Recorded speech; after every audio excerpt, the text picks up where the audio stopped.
ഇനി നമുക്ക് തെമോ ഹാള് നോക്കാം. ഞാൻ കുറച്ച് നാളായിട്ട് കാർട്ടിൽ കുറേ സാധനങ്ങൾ എടുത്തിടുന്നു. ഇത് നല്ലതായിരിക്കും എന്തോന്ന് അറിയാൻ വയ്യാത്തതുകൊണ്ട് ഞാൻ ചെയ്യാതിരുന്നതാ. രണ്ട് കൽപ്പിച്ച് ഒരു 2 weeks ago ഒരു ഓർഡർ കൊടുത്തു. അങ്ങനെ ഇന്നത് വന്നിട്ടുണ്ട്. അപ്പോൾ നമുക്കതൊന്ന് അൺബോക്സ് ചെയ്യാം.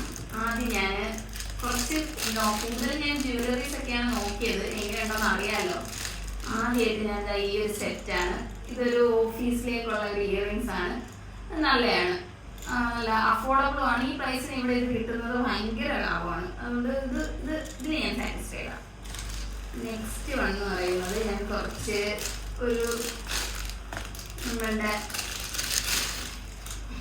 ട്രഡീഷണൽ ഒക്കെ പോലുള്ള ഒരു ജുംകീസ് വെത്ത് ഇത് ഇത് സൂപ്പറായിട്ടുണ്ട് കേട്ടോ.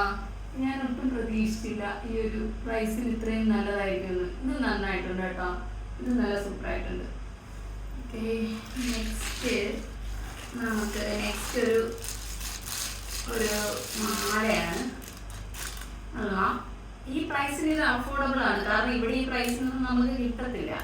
ഈ പ്രൈസിന് ഇത് അഫോർഡബിൾ ആണ്. പക്ഷെ ഇതിന്റെ കളറൊക്കെ പോവായിരിക്കും, കാരണം അത്രയ്ക്ക് പ്രൈസ് കുറവാണ്. അപ്പോൾ കളറൊക്കെ പോവായിരിക്കും, പക്ഷെ നമുക്ക് 1 time യൂസ് ചെയ്ത് മാറ്റുന്നതിന് വലിയ കുഴപ്പമൊന്നുമില്ല. ഇത് നല്ല ഒരു ഇതിലൊക്കെ ഞാൻ സാറ്റിസ്ഫൈഡ് ആണ്. പിന്നെ ഞാൻ മേടിച്ചേക്കുന്ന വേറൊരു കമ്മല് ആണ്. പക്ഷെ ഇത് ഞാൻ ഉദ്ദേശിച്ചത് പോലെയല്ല ഇത് വന്നേക്കുന്നത്. പക്ഷെ എന്നാലും കുഴപ്പമില്ല, എന്നാലും ഞാൻ ഇതിലും സാറ്റിസ്ഫൈഡ് ആണ്, കുഴപ്പമില്ല. ഇനി കുറച്ച് ഐറ്റംസ് കൂടെ ഉണ്ട്, അത് ഞാൻ നെക്സ്റ്റ് പാർട്ടിലിടാം. Bye bye.